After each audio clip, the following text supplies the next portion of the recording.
Index funds from Fidelity have no fees. Are you serious? They are such a generous privately held company willing to forgo a sizable portion of their profits to support individual investors like you and me. The Fidelity zero-fee index funds are no exception to the rule that there is always a catch. Let's go over what you need to know about these things in this video before comparing each one to a free base rival. Hi there, I am Jules and welcome to our channel. If you are new, please subscribe and tap the notification bell to be updated for more upcoming videos like this.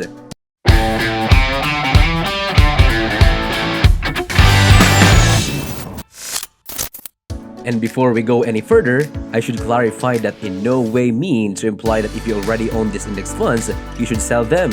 You might be investing in much riskier financial instruments, such as anything that Cathie Wood is associated with. Fidelity began offering 4 different index funds in 2018 with no ownership fees.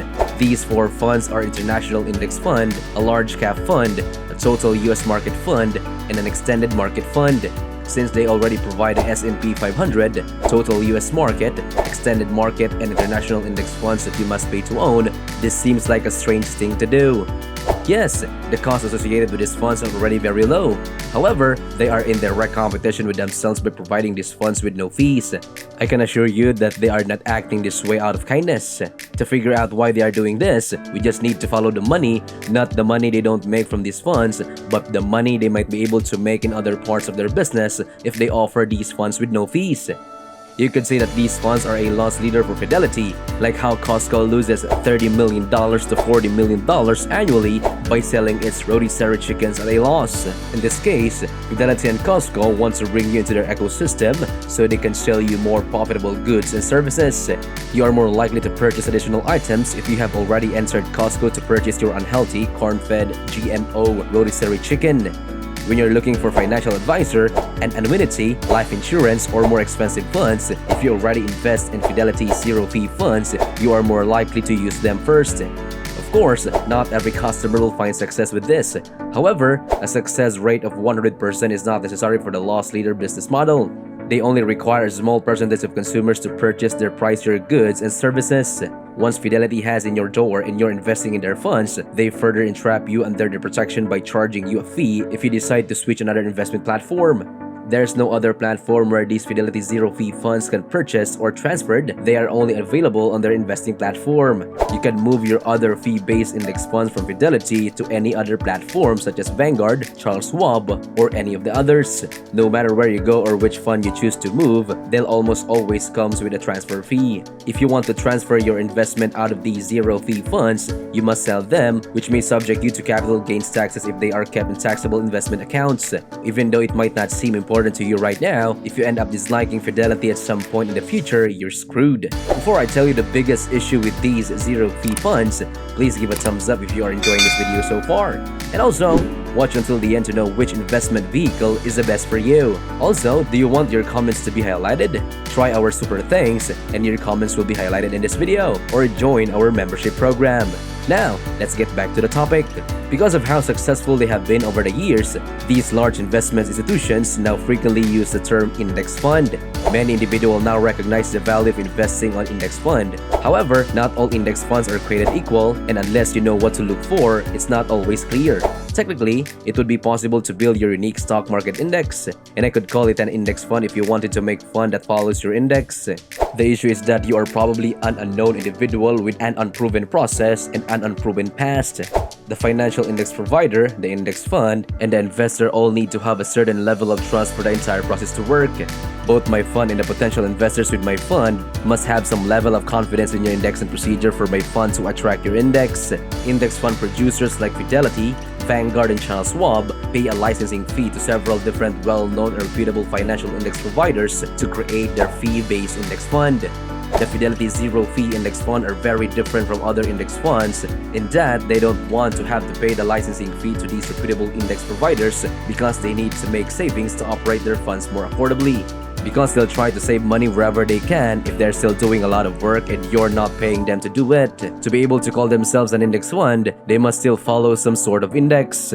Fidelity has done this by developing its internal index, which is what its no-fee funds follow. This might not seem like a big deal, but because the indexing techniques are new, they haven't been tested. As for Fidelity creating the index that their zero-fee funds follow, I'm not sure how I feel about that. A non-affiliated third-party index provider at least provides a minimal amount of power separation throughout the entire process. Let's compare the zero-fee and fee-based Fidelity index funds to show you why I'd choose 75% of the fee-based index funds over the fee-free ones. We have the zero-fee index fund FZROX and the fee-based index funds FSKAX for the total market index respectively. There's no problem because the stock tiles for both are quite similar. The total holdings for each can be examined. The fee-based fund has 3,998 stocks, while the new fee fund has 2,655 stocks. In my opinion, a fund with no fees doesn't hold many stocks. Finally, the portfolio turnover varies for each. This is crucial information to understand because more stocks are being bought and sold as a result of the higher portfolio turnover, which will result in financial loss. The fee-based fund is at 3%, while the zero-fee fund is currently at 4%. Although there's much of a difference, I prefer to keep it low as possible. As opposed to the zero fund sampling of 2,600 stocks, I prefer the option of investing in a fund that charges 0.015% to track a larger number of stocks. We have the zero fee index fund FNILX and the comparably priced fee-based index funds FXAIX for the large cap index. There's nothing particularly alarming about this because the stock styles for both of these are also pretty darn close. We can see the total holdings are roughly equal, as they should be given that both of these stocks have large market capitalizations.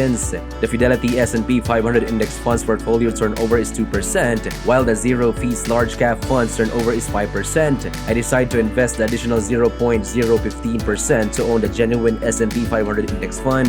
The extended market index funds exhibit the greatest divergence. We are comparing the zero-fee index fund FZIPX and the fee-based index fund FSMAX in this comparison. The stock styles are noticeably different, as you can see.